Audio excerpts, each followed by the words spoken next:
What is up everyone, it is Sacred Saiyan here, welcoming you back to another video. Today we're going to be doing another video on the series What If Cell Turned Good.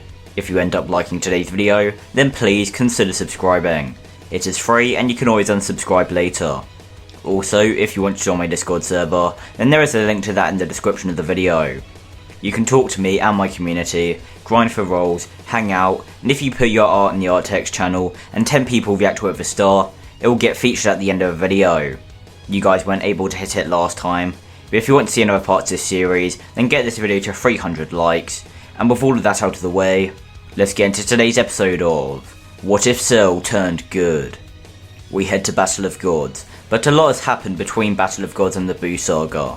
Gohan would continue training, and with the ultimate form, that would make him a lot stronger. And Goku and Vegeta would train alongside Gohan as well, so they are stronger than their canon selves by quite a significant amount. After Cell became a Martian, he realised how he still had a long way to go before he can truly repent for all his wrongdoings. And he thought the best place he could go to begin that journey is the Supreme Kai's world.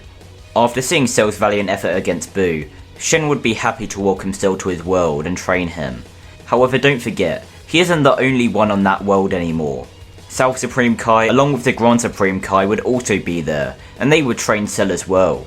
And since we know from the Moro arc that the Grand Supreme Kai does have God Ki, Cell would gain traces of God Ki from his training under the Kais, along with all their techniques, so his training under them is very beneficial. We head to Beerus' world, where the God of Destruction awakes from his slumber. After some time, he would remember his dream about the Super Saiyan God, and he would tell Whis about it.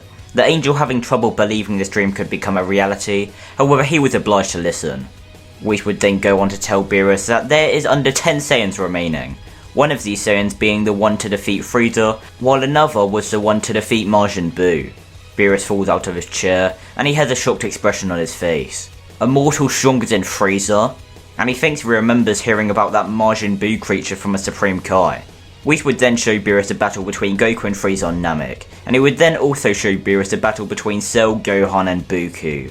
Beerus would then be confused, asking who that green being is who was fighting against Buu alongside that Saiyan. Whis would look into his staff, and he would then tell Beerus that the being he is referring to goes by the name of Cell.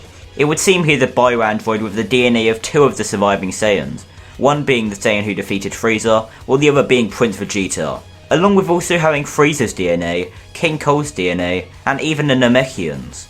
Beerus would be interested in Cell, however he is currently focusing on the Super Saiyan God, so he will have to pay the bio-android a visit at another time. Beerus would then ask Whis for the location of the surviving Saiyans, and Whis would say the majority of them reside on a planet called Earth. Beerus would then state that they will head there at once, and the two deities would do so, making their way towards the planet.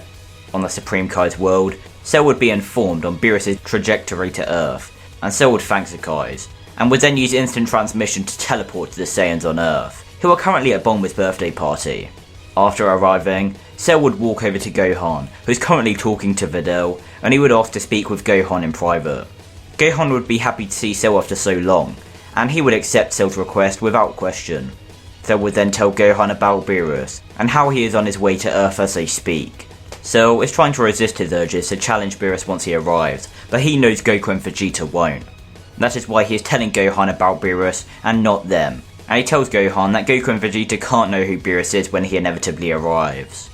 Cell also says, whatever happens, they cannot challenge Beerus or get him annoyed in any way, because none of them will be strong enough to defeat him.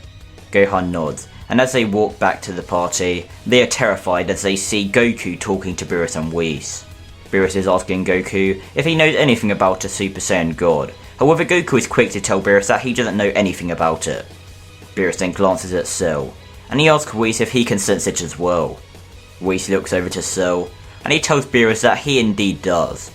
He can sense that Cell has God Ki. Beerus and Whis would then walk over to Cell, and they introduce themselves to the bio-android. Cell would respectfully introduce himself, and he would say he knows who Beerus is. The Supreme Kais have informed him. Beerus and Whis look at each other, and then Beerus says that he supposes that is how Cell has access to God Ki. But if he isn't mistaken, the new Supreme Kai doesn't have any God Ki. Cell is confused, not knowing what Beerus is on about, but Cell says whatever God Ki is, maybe he got it from the Grand Supreme Kai. Beerus thinks for a moment, and he says he thought they were dead. Cell says that wasn't the case. They were simply absorbed by Majin Buu. However, they are not anymore. Beerus is about to challenge Cell to a battle, but then the sky turns dark. They all look in the direction of where Goku was, and they see that he summoned Shenron as he wanted to know more about the Super Saiyan God. Shenron would speak of the Super Saiyan God ritual and how they perform it. He would then disappear, and then Beerus would look intrigued, saying maybe his premonition was correct after all. The first candidate for the ritual would be Gohan, since he is the strongest Saiyan. However, Gohan says he doesn't want it to be done on him. He is fine with Ultimate, and he wants to grow in power in that way. So they then decide to do the ritual on Goku. However, when the Saiyans try the ritual, it fails. They tried the ritual with Goku, Vegeta, Gohan, Trunks and Goten like in canon, and this time it would be Cell to tell them their error. They need one more Saiyan. Videl would be on the verge of confessing her pregnancy, but then Cell would say that maybe he is enough of a Saiyan for the ritual to work. He does have the DNA of both Goku and Vegeta after all. They all decide it is worth a try, so Cell joins the circle, and this time it actually works. Goku becomes a Super Saiyan God, but this time he is far stronger than his canon self. Not only because he was stronger in general already, but Cell already had God Ki, which means when he helped in the ritual, Goku would have received even more God Ki than in canon. I'm not going to cover the battle between Goku and Beerus, because even though he is a lot stronger, Beerus is still far too powerful for Goku, and their fight would remain pretty much the same. However, now when Vegeta goes to train under Whis on Beerus World, Cell would come alongside him, and they would train on Beerus World with each other, until eventually Goku would also start training under Whis. Gohan would have been given the option to train on Beerus World, however he would decide to stay on Earth, continuing to train while being a scholar and living happily with his wife and daughter for the time being. Hopefully you guys enjoyed this video, and if you did then make sure to like, comment and please do subscribe. It's just quick and easy to do. With all of that out of the way, I hope to see you all in the next episode of What If Cell Turned Good.